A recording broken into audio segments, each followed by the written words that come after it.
పిల్లలు పుట్టకపోవడంతో ఎన్ని ఆస్తులు ఎంత గొప్ప ఉద్యోగాలు ఉన్నా కొందరు మగాళ్ళు ఇలా డిప్రెషన్ లో పడి నలిగిపోతారు. కొందరు పిచ్చెక్కిపోతారు.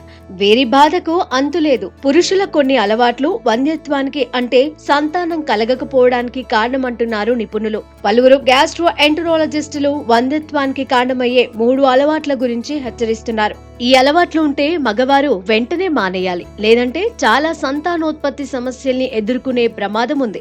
వాటిలో మొదటిది ఈ హాట్ టబ్ బాత్. ఇలాంటి ఆవిరి స్నానాలు పురుషులకు హానికరమని వైద్యులు చెబుతున్నారు. ఎక్కువగా వేడి నీళ్లతో స్నానం చేయడం మంచిది కాదంటున్నారు. ఎందుకంటే స్పోమ్ కు చల్లని ఉష్ణోగ్రతలు అవసరం. శరీరం వేడిగా ఉండటం వాటికి హానికరం. అందుకే హాట్ టబ్ లేదా ఆవిరి స్నానం శుక్రకణాల నాణ్యతను తగ్గిస్తుంది. అంతేకాకుండా వంధ్యత్వ అవకాశాలని పెంచుతుంది.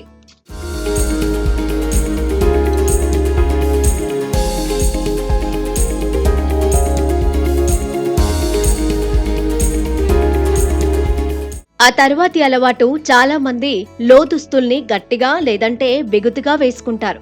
ఈ అలవాటు ఎంత మాత్రం మంచిది కాదంటున్నారు నిపుణులు. టైట్ గా దుస్తులు ధరించడం వల్ల వేడి పెరుగుతుంది. ఇది స్పోమ్ ఉత్పత్తిపై ప్రతికూల ప్రభావాన్ని చూపుతుంది. కాలక్రమేణా స్పోమ్ నాణ్యత కూడా క్షీణిస్తుంది. బిగుతుగా ఉండే దుస్తులు ధరించడం వల్ల ఉష్ణోగ్రత పెరుగుతోందని అధ్యయనాలు చెబుతున్నాయి. అందుకే లోదుస్తులు బిగుతుగా ధరించడం మానుకోవాలి.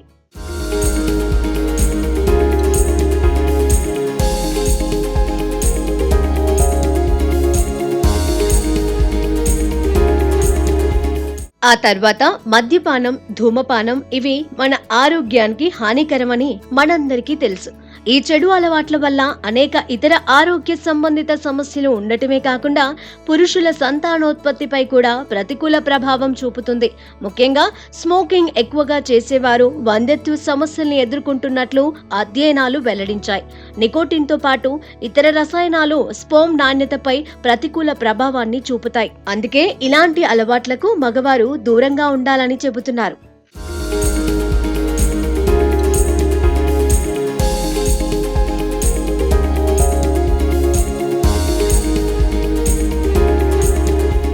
మనం తినే ఆహారంతో పాటు మరికొన్ని జాగ్రత్తలు కూడా తీసుకోవాలని చెబుతున్నారు నిపుణులు. ఒత్తిడి వల్ల కూడా సంతానోత్పత్తి సమస్యలు వస్తున్నట్లు అధ్యయనాలు చెబుతున్నాయి. ఇందుకోసం నికోటిన్తో పాటు ఇతర రసాయనాలు స్పోమ్ నాణ్యతపై ప్రతికూల ప్రభావాన్ని చూపుతాయి. అంతేకాకుండా రోజుకి 30 నిమిషాల పాటు నడక కూడా మంచిదంటున్నారు. చిన్నపాటి వ్యాయామాలు కూడా వంధ్యత్వ సమస్యను దూరం చేస్తాయని నిపుణులు చెబుతున్నారు.